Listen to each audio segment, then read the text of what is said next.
जब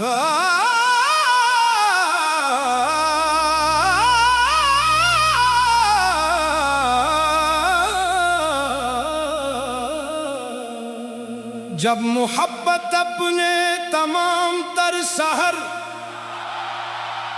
और तलस्सुम के साथ दिल के दरवाजे पर दस्तक देती है तो इंसान समझता है कि उसे कायनात की तमाम खुशियां मिल गई हैं। मगर ये सफर का सिर्फ पहला बाब होता है, असल कहानी तो इस वक्त शुरू होती है जब वो मोहब्बत या तो अधूरी रह जाती है या वक्त के बेरहमत पेड़ों की नजर हो जाती है।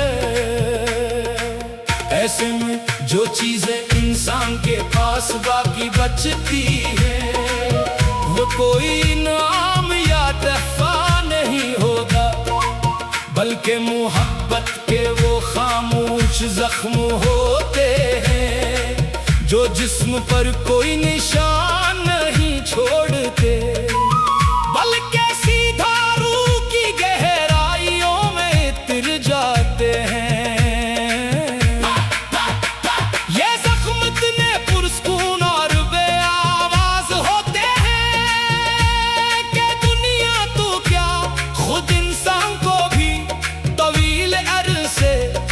इनका एहसास नहीं होता, हम हंसते हैं, लोगों से मिलते हैं, रोजमर्रा के मामूलात निभाते हैं, मगर ये अंदर ही अंदर एक ऐसा तारीख कोना होता है जहां ये जख्म रस रहे होते हैं।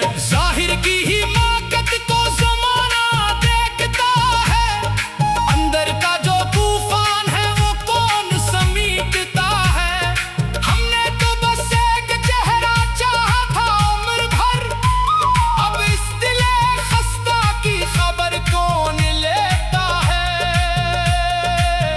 सिर्फ जाहिरी मुस्कुराहट देखती है, अगर आपके चेहरे पर हंसी है तो लोग यही समझेंगे कि आप दुनिया के सबसे खुश नसीब इंसान हैं। वो आपके अंदर की वीरानी को, आपकी तन्हाई की चेखों को और आपके इन खामोश जख्मों को कभी नहीं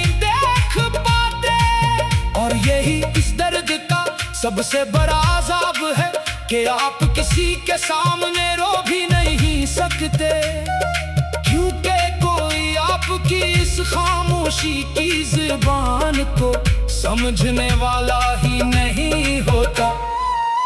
चेहरा है हंसता हुआ, अंदर से वीरान है हम, दुनिया की इस भेड़ में बिल्कुल ही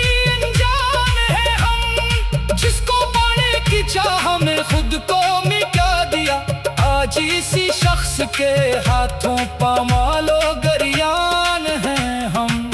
कभी कभी रात की तन्हाई में जब सब सो जाते हैं तो ये खामोश जख्म अंगड़ाई लेकर बीदार होते हैं।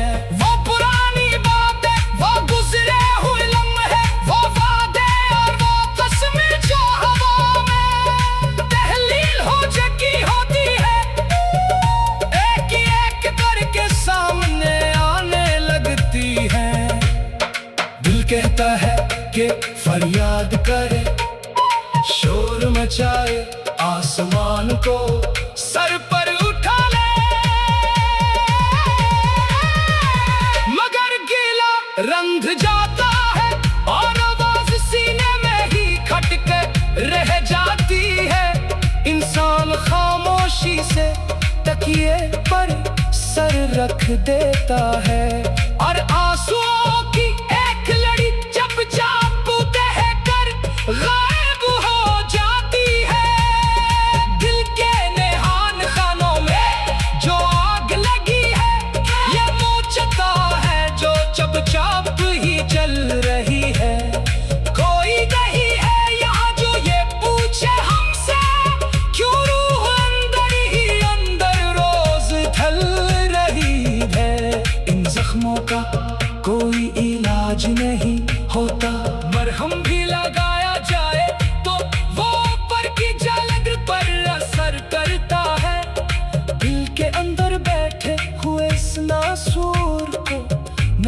हो सकता, जिसे हमने खुद अपने हाथों से पाला होता है। हमने इस शख्स को अपनी पूरी कायनात मान लिया था, जिसके लिए हम सिर्फ एक गुजरा हुआ बाब थे। यही तकावत, यही बेरुखी मोहब्बत के इन खामोश जख्मों को और ज्यादा गहरा कर देती है। अब तो जिंदगी का सफर इस मोड़ पर आ चुका है, जहाँ ना कोई शुक्वा बाकी है और ना कोई फरियाद। हमने इन जख्मों को अपना मुकद्दर बना लिया है, ये अब हमारे वजूद का हिस्सा बन चुके हैं। सांसों की तरह लाज़िम हो, साया की तरह साथ, आखिरी बार पुकारा है तुझे मेरे दिल। अब तो सो जा कि यहाँ कोई भी अपना न मिला। मोहब्बत के ये खामोश जख्म अब समेट लो यारो, इसके बाद हमें फिर